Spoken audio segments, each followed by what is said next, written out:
Most of us usually think that I will have my children's room painted in this color and that color. If it's a girl, it will be pink or purple. If it's a boy, it will be blue or green or whatever. But have you ever thought of those necessary elements that you must have in your children's room? Let's talk about that today. Howdy everyone, this is Astha Joshi and you're watching Learning Never Stops. And today we're going to talk about those important things that, according to me, you must have in your children's room or in your house with children. Let's get started.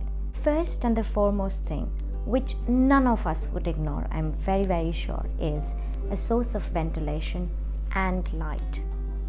I always prefer such rooms for my children wherein they can get some sunlight in. Sunlight is the best source of disinfecting our surroundings, isn't it? It also brings a sense of happiness, a sense of brightness.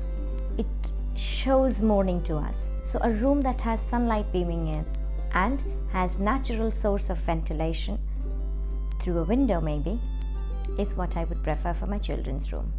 The second thing which I think is very important to have in children's room is open space. In fact, I think not only in children's room but to have in your house is open space.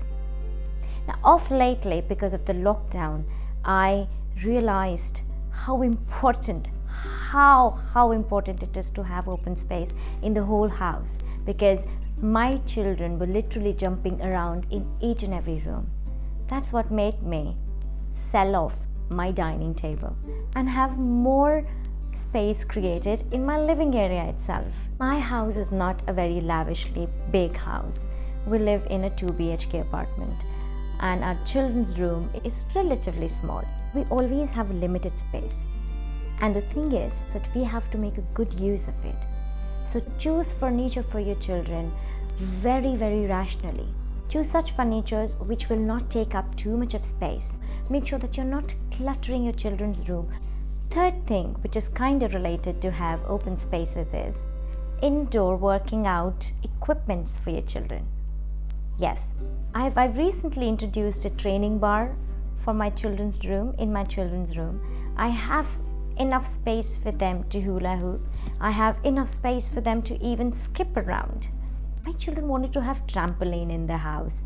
Now, but I could not get a trampoline, so I have kept these hideous mattresses right under their table, which look really bad lying there, but they just slide it out and they use those mattresses as trampoline. So I'm not getting rid of those mattresses anytime sooner. So this is how you can have, some kind of working out equipment indoor for your children. I really wouldn't say that have indoor equipment because of the situation that we are in now, but in general also, try have some equipments, working out equipments indoor for your children. Fourth thing which I vouch for and I think you must have in your children's room is a night bulb or a nightstand. Starting from a baby to a grown-up, I think we all must have a night lamp in our room. In my children's room, I have kept 2 night lamps. One is with a bit more brighter light, which conditions them that okay, this is the sleeping time, and they change into their PJs and get into their bed. That's when their dad reads them their story. And then finally he gets up off the bed, he turns off that lamp and he turns off that small little bulb that we have on the ceiling for them. Now, why will I say a night bulb is so necessary? Sometimes we wake up from sleep at night, don't we? So does children.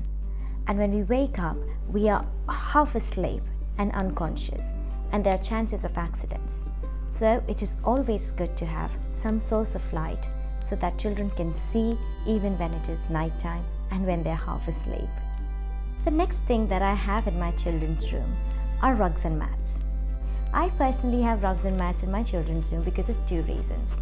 One, when the aircon is on and in winters, the floor gets really cold and my children don't have the habit of wearing slippers. And second, whenever they're playing, they want to sit on the floor and play. So yes, I keep rugs and mats in my children's room. But my point here is, that if you have rugs and mats in your children's room, make sure that they have good grip on it so that they don't trip and topple on them, and make sure that they're washable. All the rugs and mats that I have in my children's room are washable.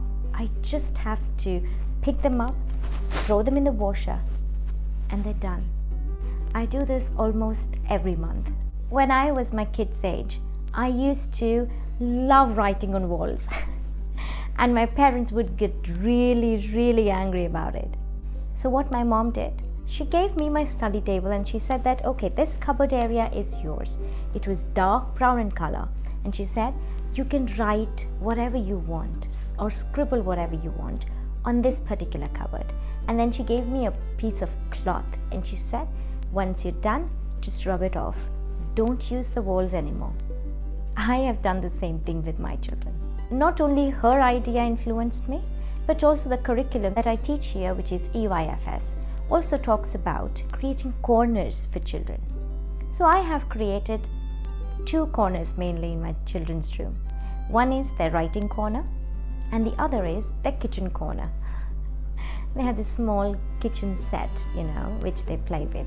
Having a writing corner or any sort of corner conditions the child to do that particular activity in that particular area with concentration, because that area is specifically for that particular thing.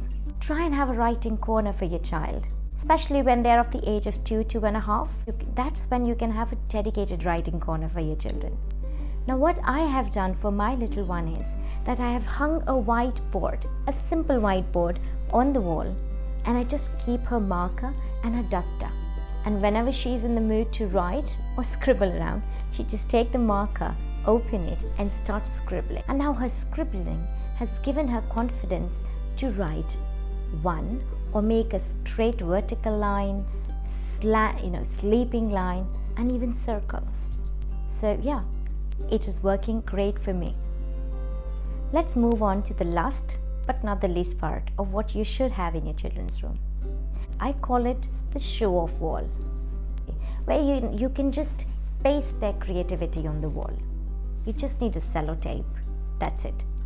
Well, when you paste their piece of art on the wall, where not only others, but they can see it every day, they want to do it more. Their creativity itches more. They want to do more of such stuff that could be put up there. That's one of the ways how I keep my children inspired or motivated to do something new. So yes, these are the few things which I think that you must have in your children's room. If you have anything more to add on to this list, then you can please comment below. I would love to read them. Maybe I can use some of your ideas in my children's room. If you have any suggestions for me to make video on, then please do comment below. I'll try and make a video on it. With that, we've come to an end to this video. Thank you so much for watching this video. I hope to see you again. Till then, adios amigos and amigas.